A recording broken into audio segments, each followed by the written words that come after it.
Let me remind you, if you're a pet owner, please be responsible pet owner and have your pets spayed or neutered. Thanks. The first question that I would like to ask you is that you emphasize the importance of self-awareness in both children and adults. So I want to find out from you, why do you think that summer is the best time to start this routine? Yes, well, summer's an excellent time. Even if you're working, it tends to be the time where you say, okay, I'm going to go on a picnic, I'm going to go to the beach. And usually children are not in school. And so it's good and bad for parents because if you're working during the day and then the kids are off and then they come home and they're bored or they want to do things, this is a perfect time to be able to set some family rules and then watch them grow. When a child is permitted, or a young adult, or even a husband or a wife, are permitted to make their own decisions, you give them back their power. Mm, When a person has power and you start to observe their powerful points, hey, I didn't know that you could clean up the kitchen, and that's awesome. You remembered where the stove was. That's really good if that was for an adult. For a child, you might say, geez, while I'm gone, I'd love to have you start the washing and put the things in the dryer after you're done. That would be for a teenager. And you come home and they do it. yeah. And all you need to say is, thank you for being responsible. But you need to name what you like. Okay. Responsibility, empathy. You helped somebody when they were crying. That was empathetic. For men and women, if you were in a relationship, and it was even just a platonic relationship, thank you for being so understanding with my issues that I loaded on you today after work. I really Yeah. appreciate your empathy. Now, I Open. would imagine, though, with these routines with kids and the summer, kids have a lot of things going on during the school year. Of course, we still want them to be in a routine and get them used to things, but I would imagine piling on, additional routines for kids would be difficult. So I'm thinking and wondering, is that why summer might be a good time maybe to start these routines and also to keep them in a routine because now they're not, maybe they're not getting up at the crack of dawn to go to school, but I would imagine that it is important to keep these routines going throughout the summer, right? Whatever you want to happen long term is what you establish first. Mm, And that's the simple things. But first thing that you need to do, that every one of us needs to do, is slow down and observe. We forget to do this. The American culture has been so accustomed to bottom line. Look at AI. I don't even have to read my email anymore. AI just, bottom line of every one of your emails. And so we need to go back in and just take 5 minutes a day and think about, what am I seeing? Is he looking at me? Is that person folding their arms when I talk? Is there a smile on their face when we're discussing? Or is there kind of a bored or distasteful look? mm. If we could just do these little things every hour, every 2 hours, watching TV, how are those people talking? Even if it's a movie, are they looking at each other? It's a movie of intrigue. Are they lowering their eyes? And then when they have the really important point that they want to make, do they look them straight in the eye? Ha! Something I can learn. Is this something that's in your book? I think you mentioned something about we are actually losing that ability to pick up on these subtle cues. Yes. There is every day there's more and more research on this. Um, Businesses are saying that they can't hire new college students or students that are out of high school because they don't have self-awareness. If they ask them one question, just tell me about yourself, they don't want to know where you're from and who your parents are. They want to know, who are you? What are you good at? Are you good at managing? Are you good at working with people? I don't know. I don't know. Well, when you say that, I don't have a job because we don't want you. And then medical, can I tell you what's happening Yeah. in the medical field? They're saying that when they give a medication, patients don't know, they're not body self-aware enough to define if that medication is working. Or if they go to a chiropractor, um, that change in their body structure improved? They don't know that, and that's self-awareness. Psychiatrists are saying that when they speak with their patients, I have a drinking problem. All of a sudden, I was aware that I'm drinking a bottle a day. Psychiatrists are saying they have no personal awareness of what self is doing. This is a crisis. This is important. So I'm wondering for kids, more through the K through 12 kids because of the summer. And I was just wondering about these subtle cues. Is it the cues that the parents are missing in their children, what their children might be going through, or whether it be an emotional state, a frame of mind, depression, or maybe they want to experience something new, but the parents are just oblivious to this. Yeah. So I was wondering, how is it that parents can try to improve their observational skills to be more aware of what their child may be going through? You know, it's so simple, it's stupid, and yet it's so hard. First of all, you got to look at the people when you talk. Mm-hmm. And what do you do when you come home from work? You're taking off your clothes, you're changing things, you're moving from one room to the other, you're talking to the kids. But are you really looking at them? You know, are they rolling their eyes? Are they crossing their arms? And here's another piece that we always forget about. What's your tone of voice? I mean, you walk in the house and you go, ah, damn, you got your shoes on the floor again, for Christ's sake, and on and on and on. And then you walk out of the room because you're fed up with them and you have no idea what they're doing and you're not even looking at them. So if you did one thing, look at the person. And if a kid does do something well, you name it. Thank you for being responsible and cleaning up the kitchen for me. And I look at them. They feel felt. If the kid talks to you, look at them.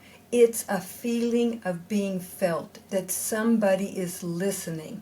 That's why a lot of kids will like to go to counselors or psychologists, because it's two people and they're looking at each other. Yeah, I would imagine then that this is that situation where you're listening, but you're asking instead of telling, and I would imagine that's a key part of the communication, especially with the younger folks. You know, you don't want to really tell and say do. Yeah. You want to ask and find out what is going on, what is happening, what was your day like, what is it that you want to do, that kind of stuff. Would that be helpful in building a child's self-esteem and also allowing them to become accountable? Yes.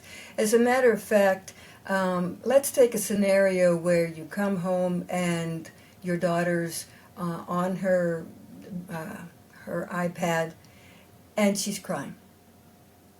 And you come in and she says, hey, there's a party tonight and I wasn't invited. What's the first thing the parents do? Oh, honey, well, you know, you should do this, and you're so sweet, and blah, blah, blah. No, stop. You know, you give the greatest information and advice to your friends.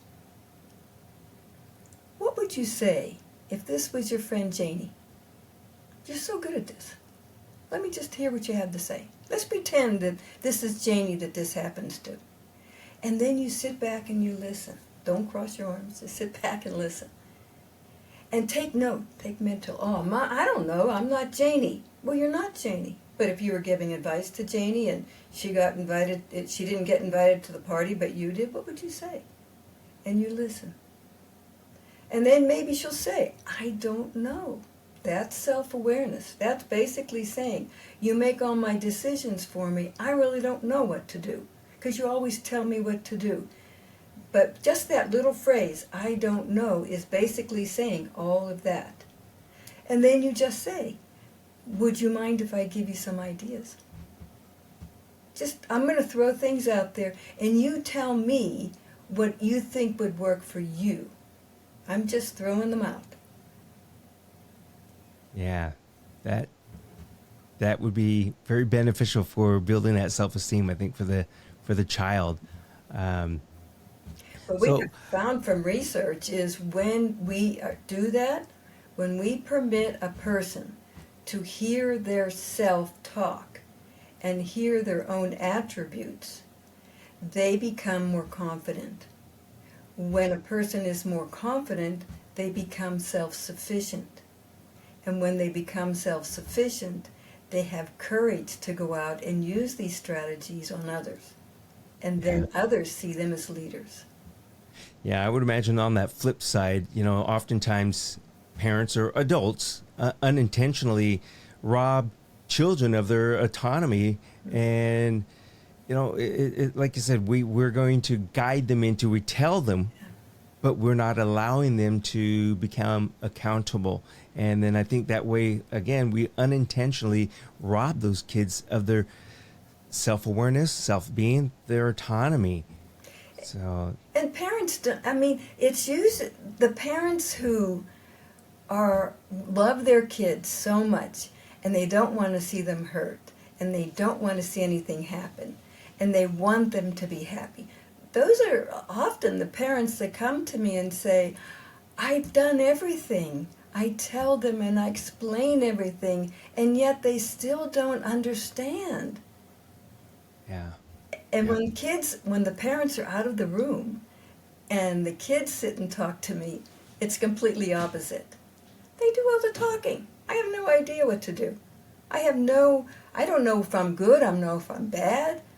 I don't even think they love me. I had one group when there were two kids, and they were allowed to watch porn. They were allowed to say any dirty word that they wanted. They were allowed to do whatever they wanted because the parents wanted to see them happy. Mm-hmm. One day they came back and they said, you put us in our place. You tell us what we do well. You love us. Why don't my parents love me? Well, yeah, I think you may have mentioned this before. Words can actually have a profound effect on kids, and words can actually build or break anyone's confidence. Yeah. So how can parents really become more mindful of their language, and especially in the moments of stress? If, like you were mentioning, if your daughter is crying, sometimes, parents might be frustrated and they say, oh, shut up, or be quiet, or what's wrong with you? Mm-hmm. Those are bad words, bad languages. So how can parents be mindful of the language that they're using?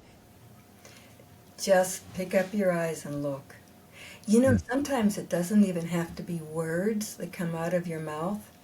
Children are barometers. I had a couple the other day, they were getting a divorce.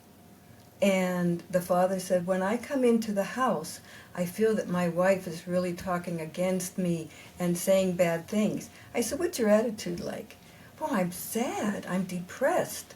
I said, she's not saying a word. Your body, your emotions, those vibes are actually permeating the room. So I asked him, I said, okay, I have an idea. When you come back into the house, I want you to go out, do a few things, come back in, and be jovial. Oh my gosh, what are you guys watching? Hey, can I join you? You want to go to the skate park? And let's say one of them is running away from him. Hey, you want to play catch? Is that what you're doing? And then pretty soon, those vibes turn from negative feelings in that house to an air of lightness and frivolity and fun. Yeah, kids are like dogs.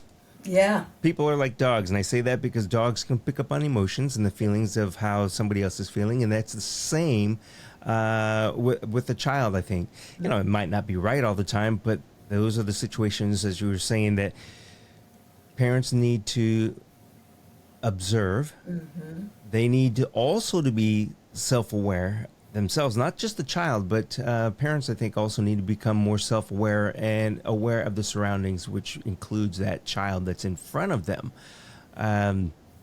So, one of these other things is for families who are feeling overwhelmed, because nowadays things are so frustrating, and we are all being bombarded with constant information.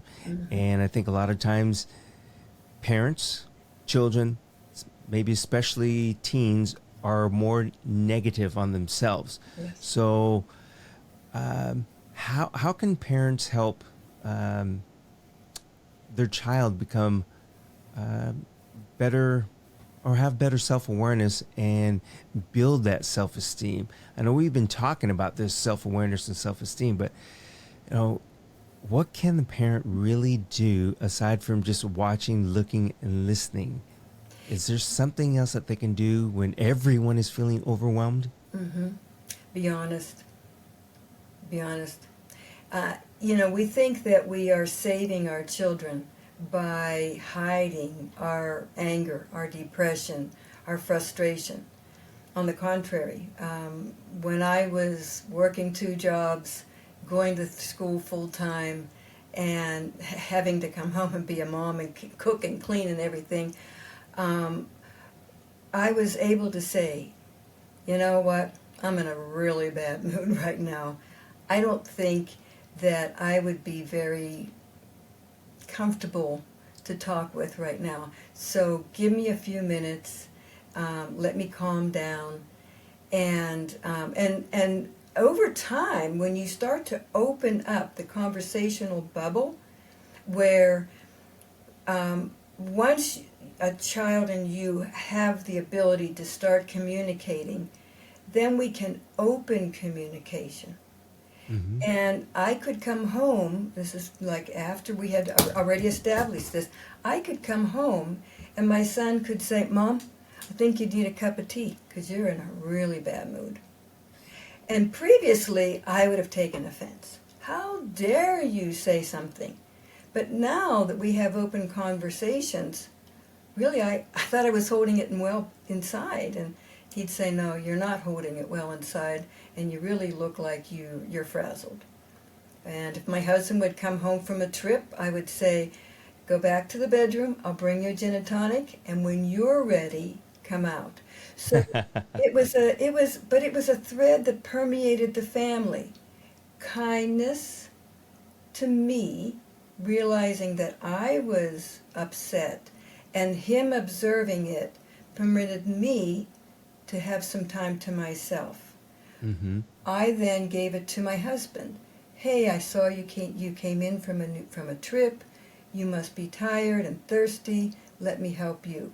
So the permeation, which then begins a pattern of speech. And this is where you and I spoke last time about how speech patterns are contagious. Yes. If you walk in and say, pick up your shoes, what do the kids go? How do they answer? All right. It's a speech pattern, but they copy it. I would imagine, though, that there is some sort of a fine line to this, because this is just me again. You don't want to give your child or a child too much leverage, meaning that the parent has to be a parent. The parent has to set boundaries and guidelines and things like that. I am one that says you cannot be a friend with your child, and you don't want to make that relationship where you listen to what they are telling you to do, because then that causes them to have this false sense of, I'm the boss. Right.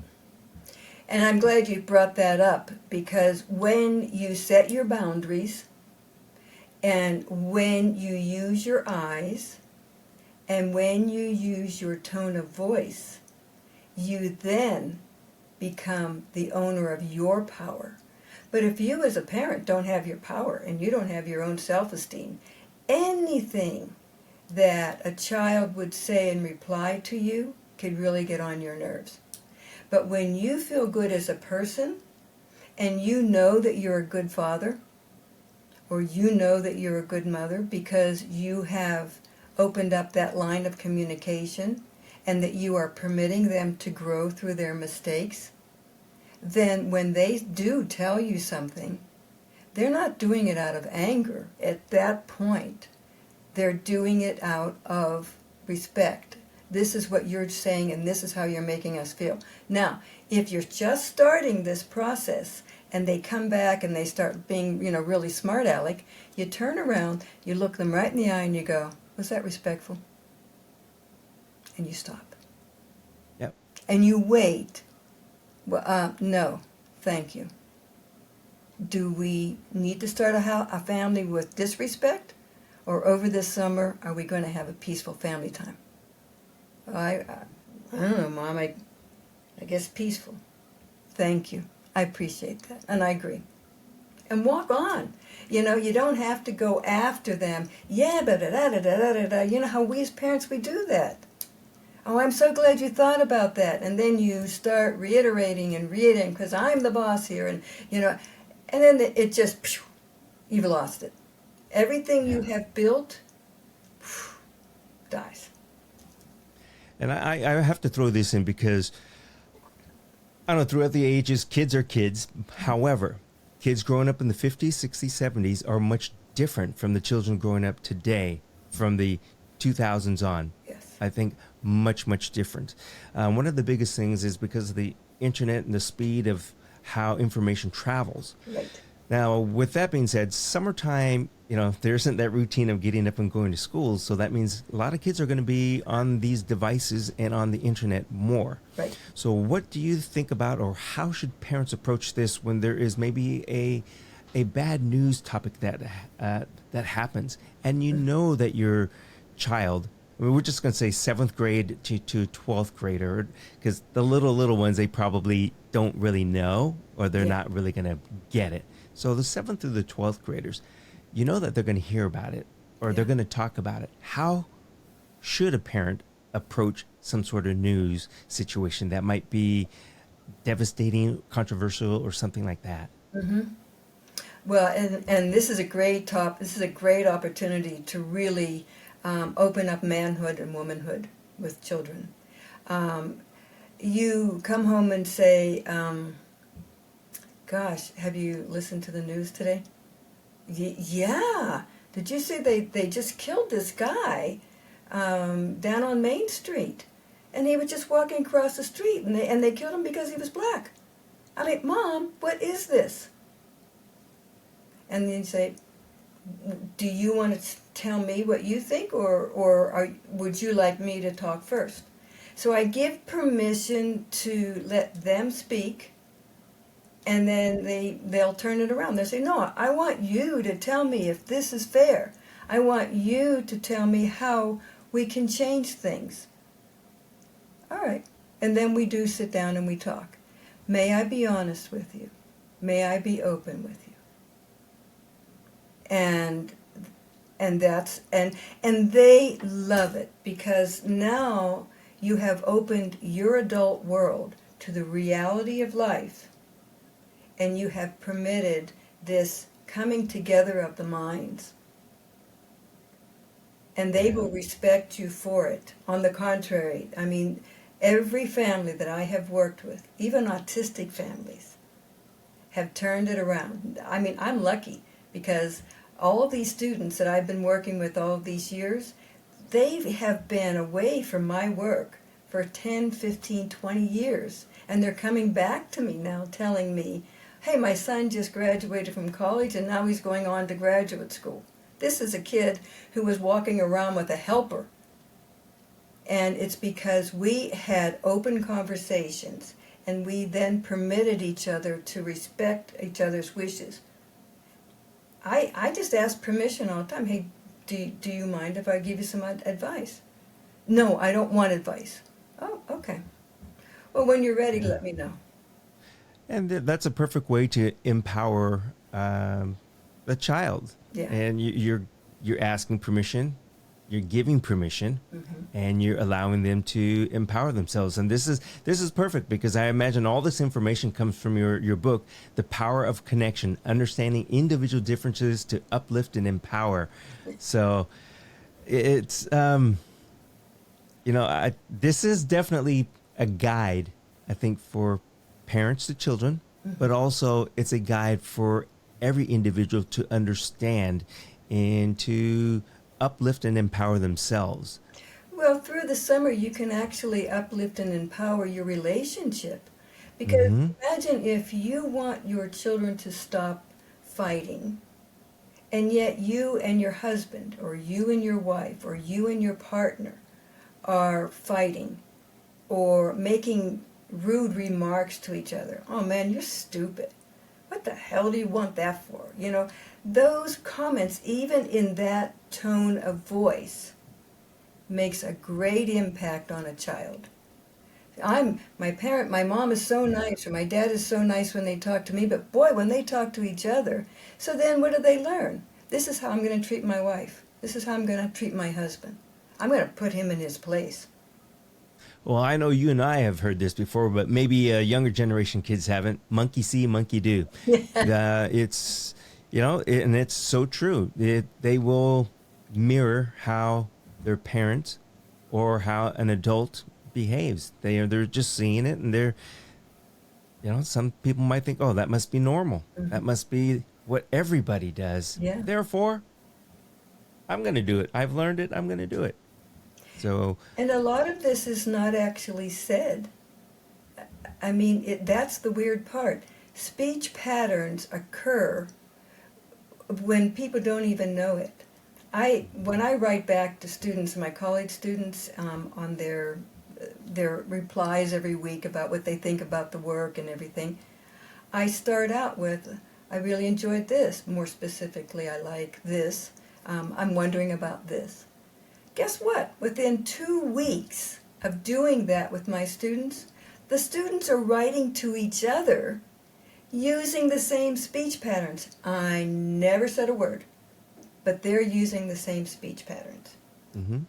And they're kind to each other, and they're giving accolades. How many college kids have you noticed that ever do that? They don't. And it's nothing overt. That's the weird thing about this book. Everything, my son said the other day, he says, Mom, if I look back and could say, what did this book do for me? Well, he said, I use it every day. He said, but the weird thing is, it's so subtle that I can be doing it with my boss. He doesn't even know it. Yeah. Well, my choice of words is be kind to each other. Yes, yes. But how do you be kind to each other if they don't see that you're being kind yourself? Yeah. That's so true. And when someone's not kind to you, like on a podcast, do you flip it around and say, well, was that a nice thing to say? Are we being respectful? Are we being kind? And pretty soon they'll start to change their way of respecting you because something came out and they didn't even realize they were doing it because it was their own patterns. I guess Aretha had it right? Yeah. RESPECT. Yeah. Have some respect. There you go, man. I agree. Amen. Dr. Olvera, this has been fantastic. I mean, last time you provided great information on empathy. Today we're talking about, kids, self-awareness, self-esteem, and empowerment, especially during the summer times when kids either fall out of routine. We want to make sure that we keep these routines going and start new routines, but family is very, very important. So I certainly hope that you keep up the 40 and then go to 50 years of your practicing and experience and helping all of us. Amen. Thank you, and the same to you. you're wonderful to speak with. You know, you're always positive, and you're fun, and you're always looking for the betterment of others. And that is so important today. We need more of you. We need to clone you. Well, I think both of us just want a better place to live Yeah. for ourselves and for those coming up behind us. Mm-hmm. So I agree completely. it's a fellow man, my friend next to me in the right and the left. So I didn't mean that to be political, but I guess it could be, huh? Yeah, right.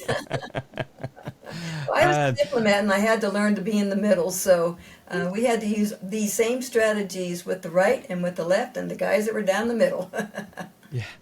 I have one last question actually to ask you about this stuff. And this is really going to be based around kids, but this is going to be more kids on kids and possibly be parents being observant and observational. Because there will be bullies still during the summertime. Mm-hmm.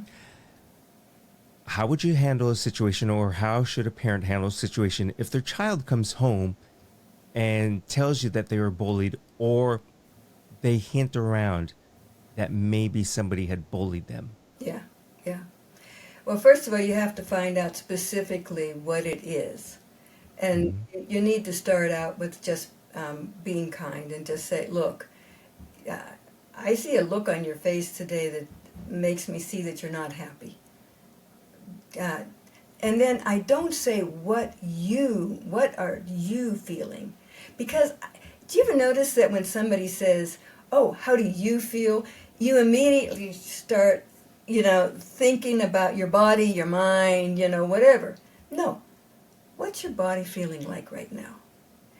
It's amazing. Just saying your body or your mind, it's like they become the psychiatrist. And they sit back and they're going, oh man, my stomach hurts. Really, why? Well, every time Johnny keeps, coming up and telling me I'm stupid because I don't know how to, throw the ball the way he wants it, stupid this and stupid that. I don't know, my stomach starts to hurt. Wow, what's your head start to do? I can't think, Mom. I can't think, Dad. I don't know what happens. Oh, that's called downshifting. Yeah, when it's like your body's protecting itself, so everything is going down into your arms and legs. All your strength goes there because you just kind of want to run away. But take a couple deep breaths. If it's okay, I'm going to give you some ideas. Sure. Well, the first thing I do is I take a few deep breaths because I want to get that blood back up in my brain. Want to do it with me? And then, we do it. And then I say, okay, now what words is this kid using on you? And when you hear those words, what do? Well, I want to cry. Did you ever think of looking at him straight in the eye and saying, really? Keep your words to yourself, please. I don't need to hear them. Put your eyes down, walk away.